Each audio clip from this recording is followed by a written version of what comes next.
الرحمن الرحیم۔ کبیرہ گناہوں میں سے ایک بہت بڑا گناہ کسی پر ظلم کرنا، کسی مسلمان پہ ظلم کرنا، کسی غیر مسلم پہ ظلم کرنا، بلکہ کسی جانور پہ ظلم کرنا۔ رسول اللہ صلی اللہ علیہ وسلم نے ارشاد فرمایا، الظلم ظلمات یوم القیامہ، ظلم قیامت کے دن اندھیروں کی شکل میں آئے گا۔ قرآن مجید سے یہ بات معلوم ہوتی ہے، میدان حشر اور یہ جو جہنم کے اوپر اللہ نے پل قائم کیا ہے جس پہ سے ہر شخص کو چلنا ہے، وَإِن مِّنكُمْ إِلَّا وَارِدُهَا، اس پل پہ اندھیرا ہی اندھیرا ہے۔ جس شخص کے اعمال جتنے زیادہ اچھے ہوئے تو اس کے اعمال کی اتنی ہی زیادہ روشنی ہوگی، جو اس پہ نور پیدا کر دے گی، روشنی پیدا کر دے گی۔ یسعی نورہم بین ایدیہم، فرمایا اہل ایمان کا نور جو ہے ان کے سامنے سامنے چلے گا، جسے وہ دیکھ کے ان کو راستہ معلوم ہوگا۔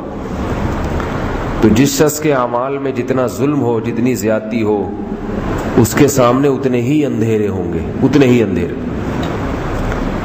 یہاں تک کہ رسول اللہ صلی اللہ علیہ وسلم نے فرمایا کہ قیامت کے دن ایک شخص کو لایا جائے گا جس کے اعمال میں نیکیاں ہوں گی، تو وہ نیکیوں کو دیکھ کے، حدیث کا مفہوم ہے، نیکیوں کو دیکھ کے خوش ہوگا کہ میرے اعمال میں تہجد ہے، تلاوت ہے اور صدقات و خیرات ہے۔ تو اللہ تعالیٰ کہیں گے کہ اب جو لوگوں کے حقوق اس کے اوپر ہیں ان کا فیصلہ کرایا جائے۔ تو ایک شخص آئے گا، کہے گا اے اللہ اس نے فلاں موقع پہ مجھے گالی دی تھی۔ اللہ کہیں گے کہ آج کا دن ایسا دن ہے لا درہم ولا دینار، جس میں درہم دینار نہیں ہے، کرنسی نہیں ہے، پیسے نہیں چلیں گے۔ یہ کرنسی دنیا میں یہی منسوخ ہو جاتی ہے، تبھی مردے جو ہے نا، مردہ میت، وہ اپنے ساتھ پیسے نہیں لے کے جاتا۔ مشہور مقولہ ہے نا کہ کفن میں جیب نہیں ہوتی، اس لیے کہ وہاں پیسوں کی قبر میں ضرورت نہیں ہے، وہاں اعمال چلتے ہیں، اعمال۔ تو آخرت میں بھی اعمال کی کرنسی ہوگی۔ دنیا میں جب کوئی کسی کو تکلیف پہنچاتا ہے تو پیسے دے کے کمپرومائز کر لیا جاتا ہے کہ بھائی یہ لو، یہ پیسے لے لو، جان چھوڑو، یا کچھ کھلا پلا دیا جاتا ہے۔ تو وہاں کا جو حساب ہے، تو وہاں ہر شخص کو نیکی کی ضرورت ہوگی کہ میرے اعمال میں نیکیوں میں اضافہ ہو جائے اور میرے گناہ معاف ہو جائیں۔ تو اللہ کے نبی نے فرمایا کہ ایک شخص آئے گا، وہ کہے گا اس نے مجھے گالی دی تھی۔ تو اللہ کہیں گے آج کے دن پیسے نہیں ہے، درہم دینار نہیں ہے، اس کی اتنی نیکیاں اس کو دے دی جائیں۔ جس درجے کی گالی ہوگی، جس درجے کی زیادتی ہوگی، اتنی نیکیاں اس کو پکڑا دی جائیں۔ دوسرا آئے گا، اس نے میرا فلاں حق دبایا تھا۔ پیسے لوگ کھا کے پی جاتے ہیں، دیتے نہیں، قرض لیں گے واپس ہی نہیں کریں گے کبھی۔ نبی علیہ السلام نے فرمایا جس نے قرض لیا اور ادائیگی سے پہلے مر گیا تو شہید کا بھی یہ جرم معاف نہیں ہوتا۔ شہید کے سارے گناہ اللہ معاف فرما دیتے ہیں، مگر فرمایا کہ الا الدین، مگر قرض معاف نہیں ہوتا۔ لوگوں کے پیسے کھا کے اگر شہید ہوا ہے تو اللہ کہیں گے کہ وہ پیسے بھرنے پڑیں گے تمہیں۔ تو آج لوگ قرض لے لیتے ہیں اور پی جاتے ہیں، اس کو مر جاتے ہیں بغیر قرض ادا کیے۔ تو نبی صلی اللہ علیہ وسلم نے فرمایا کہ کسی کا مال دبایا ہوگا، کسی کے ساتھ زیادتی کی ہوگی، اس کی نیکیاں اٹھا اٹھا کے دوسروں کو اللہ تعالیٰ دیتے رہیں گے، یہاں تک کہ اس کے پاس نیکیاں ختم ہو جائیں گی۔ پھر فرمایا ابھی حقوق والے لوگ باقی ہیں، حقوق والے لوگ باقی ہیں جن کو اس نے ستایا ہوگا۔ وہ لائن لگا کے کھڑے ہوں گے کہ میرے ساتھ فلاں زیادتی کی تھی، میرے ساتھ فلاں ظلم کیا تھا۔ تو اللہ کہیں گے اب اس کے پاس نیکیاں تو نہیں ہیں، ایسا کرو اپنے گناہ اس کے کندھے پہ لادتے چلے جاؤ، اپنے اپنے گناہ اس کو دیتے چلے جاؤ۔ تو پھر اس لوگوں کے گناہ جو ہے اس کے کندھوں پہ، اس کے اعمال ناموں پہ لادے جائیں گے، یہاں تک کہ کچھ وقت کے بعد وہ شخص جو اپنے اعمال میں نیکیوں کا انبار لے کے آیا تھا، اس کے ترازو میں سوائے گناہوں کے کچھ بھی نہیں ہوگا، اور پھر اس کا حساب ہوگا اور اس کو جہنم میں اوندھا کر کے پھینک دیا جائے گا۔ آپ صلی اللہ علیہ وسلم فرمائے یہ ہے میری امت کے مسکین، یہ ہے میری امت کے غریب. غریب سے مراد یعنی جو واقعتاً بیچارے کمزور ہیں کہ اتنی نیکیاں کر کے بھی جائیں گے جہنم کے اندر. یہ ہے بدبخت لوگ اس امت کے جو اتنے اعمال کر کے بھی جہنم میں جائیں گے. تو اس لیے کسی بزرگ نے بڑی اچھی بات کہی، فرمایا نیکی کرنا آسان ہے، نیکی کو بچانا مشکل ہے. آدمی نیکی کرتا ہے، ساری رات تہجد کی نماز پڑھی، صبح بیٹھ کے کسی کی برائیاں شروع کر دے، جو ایسی غیبت جو ناجائز ہے وہ شروع کر دی، تو اپنی نمازیں لاشعوری طور پر اس کو دے رہا ہے. اس کو یہ نہیں پتا میں نے جو اتنی عبادت کی ہے ساری دوسرے کے کھاتے میں ڈال رہا ہوں. بعض بزرگوں کے ایسے واقعات تھے کہ ایک بزرگ تھے، ان کی کوئی غیبت کرتا تھا، بہت زیادہ برائی بہت کرتا تھا. یہ بھی ظلم ہے کہ غیبت کرنا بھی. تو وہ کیا کرتے تھے، کھجوریں اس کے پاس ہدیہ بھیجتے رہتے تھے. تو کسی نے بتایا کہ حضرت وہ غیبت کرتا ہے اور آپ کھجوریں بھیجتے ہیں. انہوں نے کہا یہ تو کم دے رہا ہوں میں، جو میرا حصہ بنتا ہے وہ تو بہت زیادہ بنتا ہے، کیونکہ وہ مجھے اپنی نمازیں دے رہا ہے، اپنی تلاوت دے رہا ہے، اور وہ کچھ دے رہا ہے، اتنی محنت کر کے نماز پڑھتا ہے، عبادت کرتا ہے، تلاوت کرتا ہے. تو میرا فرض بنتا ہے کہ کم از کم کچھ نہیں دے سکتا تو کھجوریں تو کم از کم اس کو دے دوں. یہ تو کچھ بھی نہیں ہے، میرا تو دل چاہتا ہے، اور پیسے ویسے بھی دوں اس کو میں.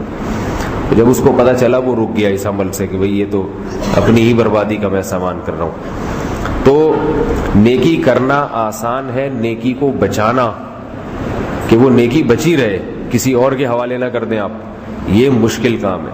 ایسے ہے جیسے پیسے کمانا تو آسان ہوتا ہے لیکن برباد کر دیتے ہیں لوگ اس کو صحیح جگہ انویسٹ کرنا کہ وہ چلتا بھی رہے اور مزید اس پھلتا پھولتا بھی رہے، یہ تجربے کار لوگوں کا کام ہے.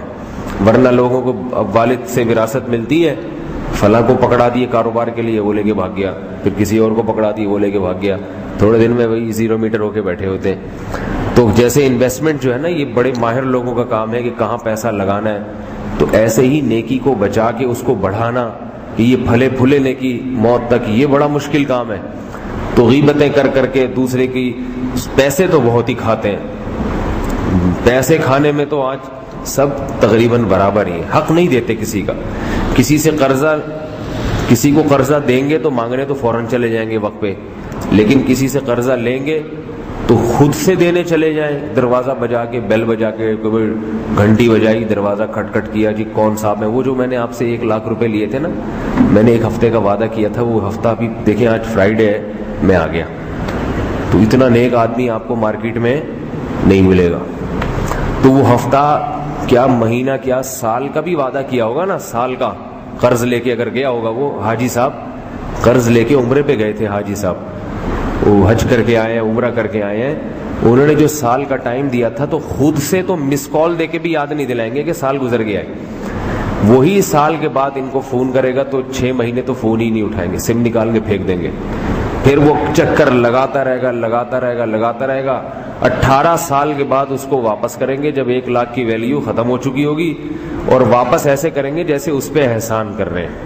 یہ لو 1 لاکھ روپے کیا یاد کرو گے یار، کس سیٹ سے پالا پڑا ہے تمہارا. تو ایسا حساب کتاب ہوتا ہے. تو یہ جو ہے نا، یہ سب حساب کتاب قیامت میں، یہ اپنا حج آپ اس کے حوالے کا، آدھا حج تو اس کو دے دیا آپ نے اتنا ترسا کے، اور یہ خوش ہو رہا ہے کہ میں ہم نے حج بھی کیا، عمرہ بھی کیا. تو معاملات کی صفائی، ایک دوسرے پر ظلم نہ ہو، زیادتی نہ ہو، اس کا بہت خیال کرنا چاہیے. اور جتنا قریبی رشتہ ہوگا اس پہ ظلم کا اتنا ہی زیادہ گناہ ہے.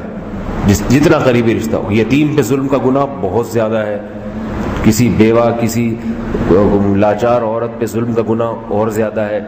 تو یہ جو ہے جس نوعیت کی شخصیت ہوگی، کمزور ہوگا، جتنا کمزور اس پہ گناہ، اس پہ ظلم اور زیادہ. ظلم کرنا ہے تو جو بڑے بڑے دہشت گرد ہیں، جو پوری قوم کے مال کھا کے بیٹھے ہوئے ہیں، ان سے لڑے. کچھ سمجھ میں بھی آتی ہے بات. وہ بھی ان کے بھی کافی لوگوں کے کھا کے بیٹھے ہوئے ہیں، آپ نے بھی ان کے ساتھ ظلم زیادتی کر لی. گناہ تو یہ بھی ہے لیکن کم درجے کا گناہ. کمزوروں پہ زیادتی کرنا یہ بڑا گناہ ہے. تو نیکی کو بچانا مشکل کام ہے. تو حدیث میں آتا ہے کہ اتنی نیکیاں کر کے آئے گا مگر جائے گا کہاں؟ جہنم. سارے اعمال دوسرے کے حوالے کر دے گا. دوسری بات یہ کہ یہ صرف مسلمان پہ نہیں، کافر پہ ظلم بھی جائز نہیں ہے. کسی کافر کے ساتھ بھی ظلم اور زیادتی کرنا، اس کے پیسے کھا لینا، اس کے پیسے دبا کے بیٹھ جانا، اس کی بھی اجازت نہیں ہے، حتیٰ کہ جانور کے ساتھ بھی۔ حدیث میں آتا ہے اللہ کے رسول صلی اللہ علیہ وسلم نے فرمایا ایک عورت نے بلی کو باندھ دیا، بلی کو باندھ کے رکھا، نہ کھلاتی تھی نہ پلاتی تھی، وہ بلی بھوک سے تڑپ تڑپ کے مر گئی، تو اللہ نے اس عورت کو اس بلی کی وجہ سے جہنم کی آگ میں ڈالا ہے، اس بلی کی وجہ سے۔ بلی کی حیثیت ہی کیا ہوتی ہے، لیکن چونکہ اس مخلوق کو ترسا کے مارا اس عورت نے، تو اللہ نے اس عورت کو اس بلی کی وجہ سے جہنم میں ڈال دیا۔ سوچے جب بلی کی وجہ سے ایک عورت، مسلمان عورت جہنم میں جا سکتی ہے، مسلمان عورت تھی وہ، تو انسانوں کی وجہ سے لوگ جہنم میں کیوں نہیں جائیں گے؟ جو انسانوں کو ٹارچر کرتے ہیں، انسانوں کو بھوکا رکھتے ہیں، انسانوں کو تڑپاتے ہیں، ترساتے ہیں، وہ کیسے جہنم کی آگ سے بچ سکیں گے؟ اور جیسے ظلم کرنے پر گناہ ملتا ہے، ایسے ہی انسانوں کے ساتھ بلکہ جانوروں کے ساتھ بھی اچھا سلوک کرنے پر اللہ راضی بھی اسی طرح سے ہوتے ہیں۔ تو کسی نے کسی انسان پہ ظلم کیا ہو، اس کا کفارہ کیا ہے؟ وہ انسانوں کے ساتھ احسان شروع کر دے، احسان شروع کر دے، تاکہ اس گناہ کی تلافی ہو جائے، تلافی ہو جائے۔ جس نوعیت کا گناہ ہے اسی نوعیت کی نیکی۔ اللہ تعالیٰ قرآن میں فرماتے ہیں نا کہ یہ ایمان والے جو ہیں، کبھی ان سے کوئی گناہ ہو تو یہ نیکی کر کے اس گناہ کو مٹاتے ہیں، وہی ایسا ہی اچھا سلوک کر لو۔ تو جہاں حدیث میں آتا ہے کہ ایک بلی کی وجہ سے ایک شخص کو، ایک عورت کو جہنم میں ڈالا، وہاں حدیث میں یہ بھی ہے کہ ایک شخص کی مغفرت اس لیے ہوئی کہ وہ بہت سخت پیاسا تھا، کنویں میں اترا پانی پینے کے لیے، باہر نکلا تو دیکھا کہ ایک کتا پیاس کی وجہ سے کیچڑ کو چاٹ رہا ہے۔ تو اس شخص کے دل میں خیال آیا کہ جو کنڈیشن، جو حالت میری تھی پیاس سے، اس جانور کی بھی وہی حالت ہو رہی ہوگی، اس کی بھی وہی حالت ہوگی۔ ہم جو روزہ رکھتے ہیں نا جب بھوک پیاس سے، تو اس میں ہمیں ایک احساس ہوتا ہے کہ یہ بھوک اور پیاس دیکھو ایسی چیز ہے، تو غریب اور مسکین جن کو روٹی نہیں ملتی ان کی بھی یہی کنڈیشن ہوتی ہوگی۔ ہمارے پاس تو افطاری کا انتظام ہوتا ہے، ان کے پاس نہیں ہوتا۔ کچھ دن پہلے ایک غریب آدمی مجھے ملا، مسکین آدمی، کہہ رہے مولوی صاحب یہ حالت ہو گئی تھی کہ بچے گھر میں بلک رہے تھے بھوک کی وجہ سے، گھر میں روٹی نہیں تھی، وہ پیسے مانگنے نہیں آیا، مانگنے جو آ رہا ہو تو وہ اکثر فراڈی ہوتے ہیں، کہہ رہے پیسے نہیں، مسئلہ پوچھنے آیا ہوں، مسئلہ۔ اندازہ لگائیے کیا مسئلہ پوچھ رہے، کہہ رہے نہ روٹی تھی گھر میں نہ پانی، میں اپنے بھوک برداشت کر لوں، بچے کیسے، مزدوری کہیں مل نہیں رہی تھی، کہہ رہے کسی مسجد سے میں نے پنکھا چوری کیا، وہ بیچ کے میں نے کہیں روٹی کا انتظام کیا، تو مسئلہ یہ پوچھنے آ رہا ہوں کہ اس کا کفارہ کیا ہے، مسجد سے پنکھا چوری کیا، اس کا کفارہ کیا ہے۔ تو دیکھیں اس کے دل میں اللہ کا خوف تھا نا کہ پوچھنے آیا کہ بھائی کیا کفارہ ہے اس کا، اب کیسے پنکھا لگاؤں گا جا کے تو پکڑا جاؤں گا مسجد میں۔ اس کے دل میں یہ جذبہ ہے کہ میں کسی طرح، بعد میں اس کے پاس کچھ پیسے آ گئے، مزدوری کی، کچھ ٹھیلا لگایا، اللہ نے کچھ پیسہ دے دیا، تو اب کہہ رہے ہیں پنکھا لگاؤں گا مسجد میں تو پکڑا جاؤں گا، اچھا یہ وہی آدمی ہے، کیا کروں میں؟ تو میں نے کہا بھائی پنکھے کے پیسے مسجد کے ڈبے میں ڈال دو۔ تو ایسے لوگ بھی ہیں جن کے گھر میں، اب یہ نہیں کہ کوئی چور چوری کر رہا ہے تو آپ اس پہ ترس کھائیں، اسے کچھ نہ کہیں کہ بیچارے کے یہاں روٹی نہیں، یہ چور اکثر وہ ہزار میں کوئی ایک ایسا کیس ہو جاتا ہے، چپل چوری کر کے جا رہا ہے تو آپ اس کو مزید ہار پھول پہنا کے کہ بیچارہ دیکھو کتنا گھر میں یہاں نوبت پہنچ گئی، یہ چپلیں بیچ بیچ کے کما رہا ہے یہ نمازیوں کی، تو یہ اکثر ڈرامے باز ہوتے ہیں۔ لیکن وہ صحیح آدمی تھا، پیسے مانگنے نہیں آیا، بتا رہے مسئلہ پوچھنے آیا ہوں کیسے کیا ہے، اور فوراً چلا بھی گیا۔ فراڈی ہوتا کھڑا رہتا، اب شاید مولوی صاحب بٹوے سے کچھ پیسے نکال کے دیں گے، ٹھیک ہے نا۔ تو بھوک جب انسان کو لگتی ہے تو پھر پتہ چلتا ہے کہ بھوکوں کی کیا حالت ہوتی ہے، تو پھر اس کو بھوکے کو کھانا کھلانے میں مزہ آتا ہے کہ جیسے میرے دل سے میں جب کھاتا ہوں تو اللہ کا شکر ادا ہوتا ہے، تو یہ بھی کھائے گا تو یہ بھی مجھے دعائیں دے گا۔ تو اللہ کی نبی نے فرمایا وہ جو پیاسا شخص تھا، وہ جب کنویں میں اترا اور اس کو پیاس لگی، پانی پیا، باہر آ کے دیکھا کتا کیچڑ چاٹ رہا ہے پیاس سے، تو اس کو خیال آیا کہ جو مجھ پہ گزری تھی وہ اس پہ بھی گزر رہی ہوگی، تو اس کی خاطر دوبارہ کنویں میں اترا، چمڑے کے موزے میں پانی بھر کے لایا اور اس کتے کو پلایا اسے۔ فشکر اللہ لہ فغفر لہ، اللہ تعالیٰ نے اس کے اس احسان کی قدر کی اور اس کے گناہوں کو معاف کر دیا، اس کو جنت میں داخل کر دیا اس نیکی کی وجہ سے۔ تو احسان کی اتنی بڑی نیکی ہے، ظلم جتنا بڑا گناہ ہے احسان اتنی ہی بڑی نیکی ہے. تو مایوسی نہیں ہے، جس نے کبھی ظلم کیا ہے وہ توبہ کرے اور لوگوں کے ساتھ اچھا سلوک شروع کر دے تو اللہ اس کے گناہوں کو معاف کر دیں گے، اس کے نعم البدل عطا کریں گے. تو جانور حدیث میں، ایک اور حدیث میں آتا ہے کہ اللہ تعالیٰ نے ہر روح، جس چیز میں بھی روح ہے اس پر تمہیں احسان کا حکم دیا ہے.